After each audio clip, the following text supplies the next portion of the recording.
Alright, y'all, we back at it with the Surviving El Chapo series, following the Flores twins' story. This time we're going in with Al Prophet. Al Prophet has a lot of information about this, so Al Prophet is still covering the story to this day. This is a reaction channel, so if you're here to see my reaction to the information I come across. If you want the uncut information, unstopped, unpaused, unspoken over, there'll be links of original videos and interviews in the description, and the rest you're gonna have to go Google yourself. If you are here for my reaction and you have yet to subscribe to the channel, please do. That said, let's get it. El Chapo's trial is currently underway in New York and at the same time in Chicago, so it's possibly the largest RICO case against a black Chicago street gang in history. The Four Corner Hustlers, who are accused of running a retail drug empire and committing multiple murders. But they passed through several layers of middlemen first. One of these middlemen was a Latin King gang leader named Rudy KATO Rangel Jr. KATO Rangel's 2003 murder is one of the homicides included in the Four Corner Hustler racketeering case. In May 2003, Martise Nunnery, a member of the Unknown Vice Lords, got in touch with a guy named Marcus Ware, who worked at the barbershop that KATO frequented, and told Ware to call him next time KATO came to the barbershop. Under oath, Ware said Nunnery told him he'd pay $1,500 to $2,000 for fingering KATO when he showed up at the barbershop. Ware said Nunnery told him that he was going to kill KATO because he was going to get a $190,000 bounty plus 15 kilos of cocaine, which is a lot of money to pay to get somebody killed. Nunnery reached out to a guy named Labar Span, one of the leaders of the Four Corner Hustlers. Got Nunnery paying Ware being the guy that works at the barbershop that KATO frequents. Nunnery hollers at him, tells him, let me know the next time KATO's in the building. Labar Span got shot. He was confined to a wheelchair, but he still managed to be in the streets and rise to a high rank in the Four Corner Hustlers. So Labar Span finds a shooter for Martise Nunnery, and his name is Donnell Squeaky Simmons. Recently paroled from prison, and he was offered between $10,000 and $30,000 to kill Rudy KATO Rangel, Latin King's gang leader. Simmons has recently come out and told police that the reason for the hit was that KATO had stolen 150 kilos of cocaine from somebody in Chicago. Who could that be? Is the truth that KATO stole however many kilos, 150 kilos, from the Flores twins? Donnell Simmons' exact words to the police. Bro man told me about a lick that a Puerto Rican had done against some Mexicans for 150 kilos and wanted dude taken care of. It's a lot of work. And he said back in '03, he rode in a car with Labar Span.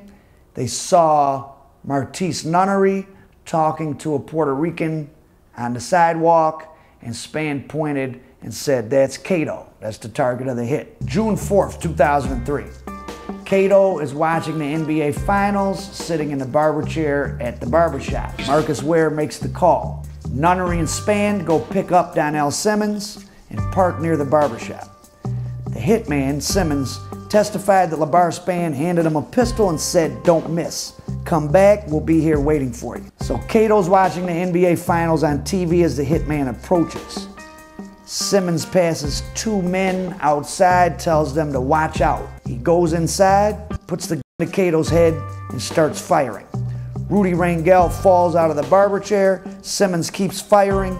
He hits the barber in the foot, and he hits KATO's bodyguard in the hand and starts running. KATO's bodyguard pursues Simmons, claims he fires off a couple shots, dumps a gun in a bucket of soapy water outside the barbershop. Two Cook County sheriffs were nearby, and they overheard the shots. Despite there being two Cook County sheriffs nearby, Simmons got away from the crime scene. Streets were talking. Labar Span was already under scrutiny by the Chicago police, but it would be more than 5 months before any arrests were made. Yeah, the question is, where did Nunnery get the information? Whoever gave Nunnery the information, evidently they put the bag down through him. So he knows who did it. This was denied by the twins, but we're seeing it more and more come up in this Four Corner Hustler RICO trial. KATO was a charismatic figure, a Puerto Rican Big Meech, if you will. Well known amongst the hottest rappers and athletes of the day, Rangel was married to a woman named Valerie Gaitan, the daughter of a Chicago police officer. That seems weird that one of the largest drug dealers in the city would be married to the daughter of a Chicago police officer, but not really when you know about Chicago. Exactly. Recently, KATO's name is... And I believe when Wrong to Strong says that her father was a square, I believe her father was a square. Been coming up on shows like Drinks Champs and other outlets, from various stories from rappers like Fat Joe and others. Seems like he was one of the guys you could say rappers checked in with when they visited the Chi. And DMX was so broken up about KATO's murder that he made a song about it entitled Ayo, KATO. At the end of the video, KATO's wife Valerie, whose name KATO had tattooed on his arm along with the phrase destined forever, pledged her eternal loyalty, telling KATO she'll always love him. I'll always love you, K. At first, Our prophet is quick to throw up them quotations on you. I think it's safe to say by the time that video was made, VAL was already with Jay Flores. So when those words were said in that video, it was already a wrap for that love. That love had its shoes filled. At first, the police thought KATO's murder resulted from an attempted jewel robbery, as KATO liked to wear even more jewels than his rapper friends. And eventually, the evidence in the case produced a much different conclusion. Not only was his jewelry not even missing, Simmons and Nunnery had released the information to the police that the murder was about 150 kilos of cocaine. He was childhood friends with two Mexican twin brothers, Pedro and Margarito Flores. Pedro and Margarito Flores, by the mid-2000s, were possibly the two biggest cocaine distributors for the Sinaloa cartel in the entire United States. The Flores brothers are also two of the star testifying witnesses in the El Chapo trial in New York. They became informants in 2009. Around 2008, the Flores twins got indicted in Milwaukee. They fled to Mexico. Guess who went with them? Valerie Gaitan. She had taken up with one of the Flores brothers after KATO's death. And they even hid out for a time in one of El Chapo's homes. So they were living with El Chapo. In 2009, they decided the heat was too intense, and they made a deal with the U.S. federal government and immediately...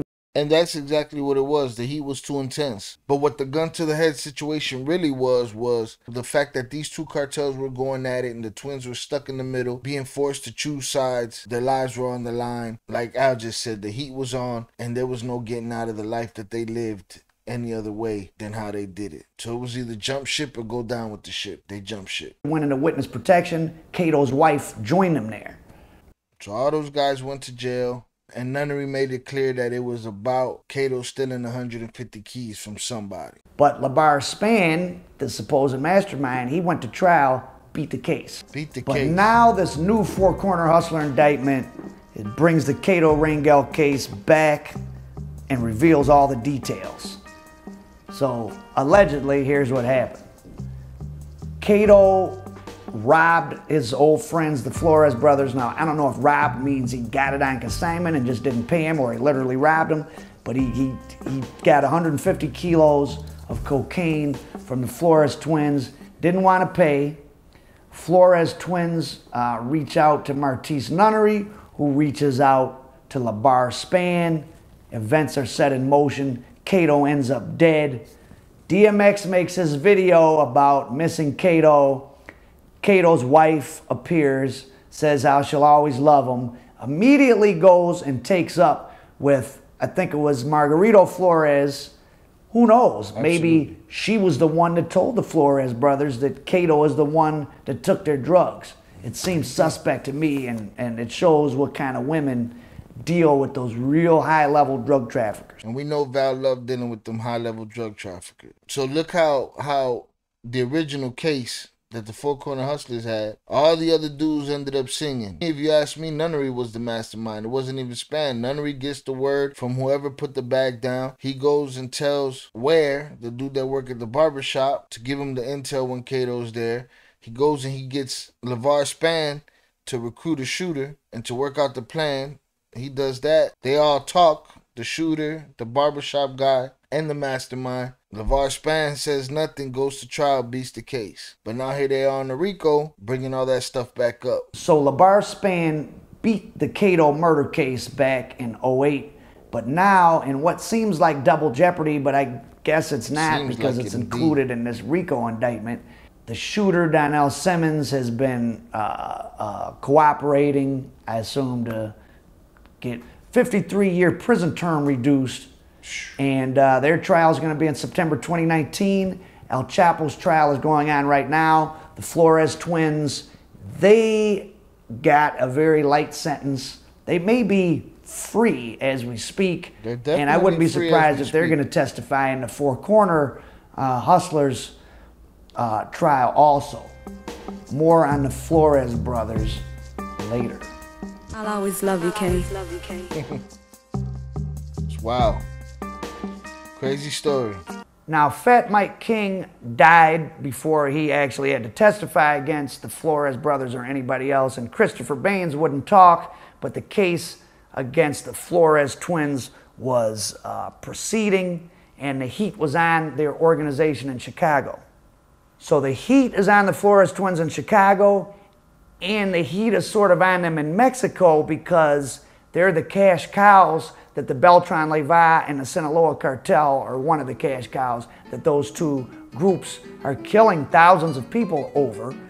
And they, through some intermediary, get in touch with the DEA, and they have the meeting in 08 that I referenced in Monterrey, Mexico, and they make a deal. We're gonna help you get El Chapo if you protect us and you make sure we don't get a long prison term. And the deal that the Flores brothers worked out is pretty mind-boggling. Now, when word hit the streets that the twins were cooperating with the feds, their father, who was safely back in Little Village in Chicago, for some reason, and it was a very bad decision, he decided to go down to Mexico. I don't know, was it to try to save face or what, but he disappeared within a couple days and was never found. Of course, he's been murdered. So the Flores twins' cooperation led to their own father immediately getting killed. What made him go back? Like, was it the pride? Was it the ego? Because at the end of the day, those be the things that make you make the mistakes. Pride and ego got you flashing cars and jewelry and letting everybody see what you got. That's what pride and ego does. And he went back to Mexico and they weren't having it. And it seems to have been fairly soon after they escaped Mexico that he went back. Wonder what was going through his mind. Killed down in Mexico. Now, for those who don't know, drug offenders that become informants don't just have to flip on people above them. They can roll up their whole operation, meaning people below them. They can set up their own customers, and that's just what the Flores twins did. The people that the Flores twins set up range from older Puerto Ricans in Chicago to young black guys from Detroit. Now, here's a description of just a few of the deals they set up. They got people nabbed by the DEA. I wonder when these sting operations went down. Did they go down during the 9 months that they were trying to get Chapo on tape? During that timeline, is it that they were setting up all of these other guys, all of these guys that owed the money, all of these guys that probably looked at them wrong, guys that they just didn't like in general? Or did they escape Mexico and then instantly get to work on getting the rest of these guys? Because I know during the story, when they were trying to get out in those 2 hours, they were already hitting houses. Let's see if he clarifies the timeline. Of their own old custom. December 1st, 2008, a guy known as Old Man pulls up to an Outback Steakhouse in Calumet, a suburb of Chicago. The DEA grabbed him with 20 kilos of cocaine. T-Money owed the Flores twins money, but then he got a call from them saying to just bring them $20,000 and they would bring him 10 more Bygones are bygones. Bring the 20 stacks. We got more bricks for you. Kilos on consignment. He gets wrapped up by the feds. A guy named D, who owed the twins $40,000, he was told just to bring a little bit of money and they would give him 10 keys on consignment to get him back started so he could pay off the debt. He shows up at a dollar store. He feels like something is fishy, but it's too late. He's taken into custody. You get one. You get one. You owe me some money? How about you? You owe me some money? I don't like the way you looked at me. You shook my hand that time. You was real firm, like you were trying to intimidate me or something. You get one too. Next up was JT from Detroit, who was living in Atlanta at that time, and he also owed the twins money. despite having a Lamborghini that he would show up in Chicago with to cop dope. He gets a call from the twins telling him they're back in action and that he can come pick up 10 bricks on consignment in Chicago if he just brings them $45,000. It sounded too good to be true, and it was. And when JT sent one of his runners to do the deal in Chicago, he got snatched up. All in all, 10 customers of the Flores twins were caught in the dragnet the DEA set up in Chicago during the first week of December '08. All 10 of them were people that owed the twins money or had a reputation for being sloppy or hot or running their mouth. So really the people the Flores twins set up were bums that they had already cut off.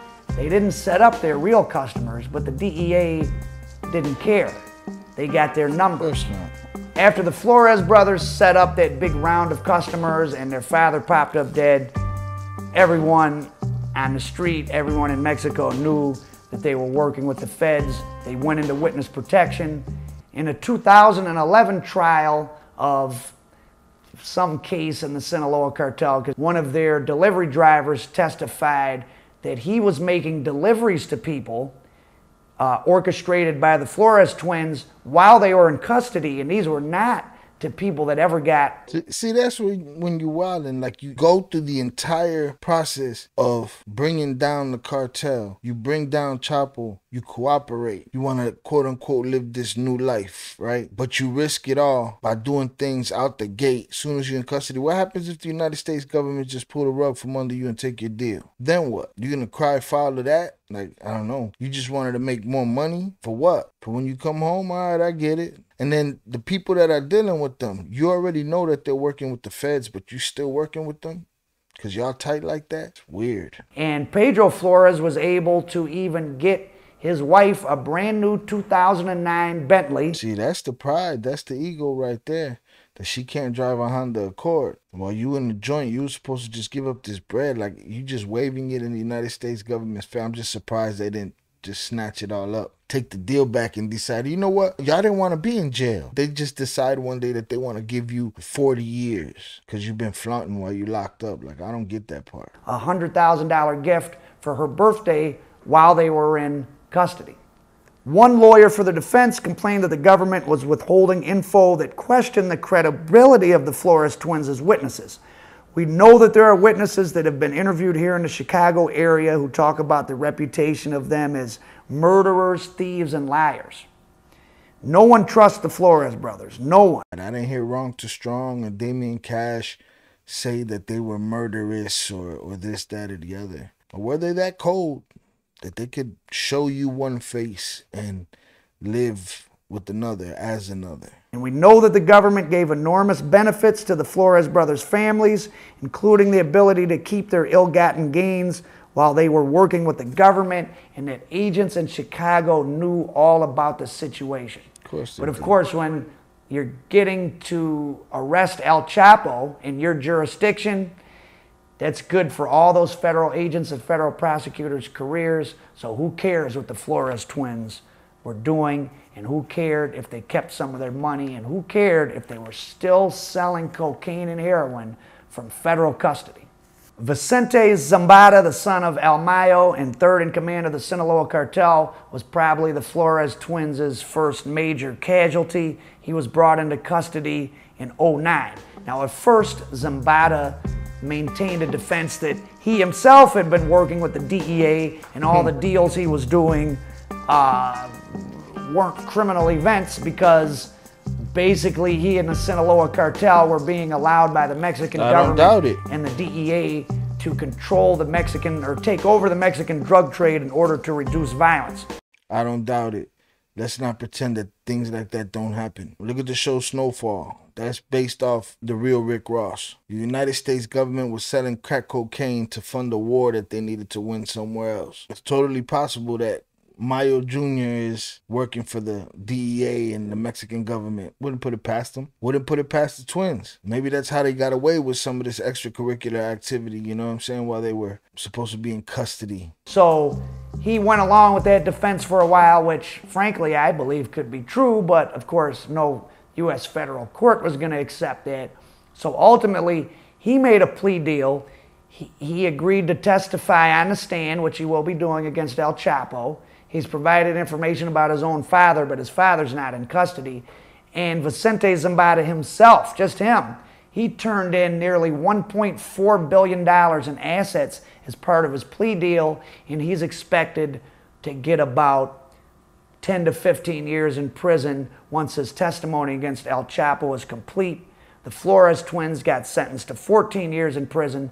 Now, mind you, all these people have been in custody since 08, 09, so with good, a couple years off for good time, this and that, Zambada and the Flores twins are going to be walking around free very, very soon. They may be already. The plea agreement that the Flores twins entered into had them admitting to being involved with distributing an astounding 64,000 kilograms of heroin and cocaine. And again, they only received 14 years in prison. But mind you, their prison is witness protection. It's, who knows? They might be have been living in a house or an apartment. They probably were, and they may be free now. As for the impact of the case against the Flores twins, El Chapo, and the Sinaloa cartel in general, cocaine availability and seizures has declined in the United States since then. Certainly in the Midwest, prices are way up. But the availability of crystal meth, which is manufactured in Mexico, has gone way up. And as we all know, and we see in the nightly news wherever you live in the country, we're now in the worst opioid epidemic, which is killing far more people than cocaine ever did. And a lot of it is Mexican heroin coming up across the border from the new cartels that have sprung up to replace El Chapo and the Sinaloa cartel. El Mayo is still operating, and you have people like the Jalisco New Generation cartel, which are even more murderous and brutal than the Sinaloa cartel or the Beltran-Leyva brothers or the Arellano Felix brothers. And the Mexican drug war had died down a little bit in the last couple of years, but they are popping all over again. Mexico, cities like Tijuana set new records for homicide, surpassing even that of years back at the height of the drug war. So the U.S. government cut a lot of corners. They let people like the Flores brothers continue to sell drugs, or at least continue to benefit from their ill-gotten gains while in custody, receive relatively light prison sentences, and all for what? For what? For them to keep buying Bentleys.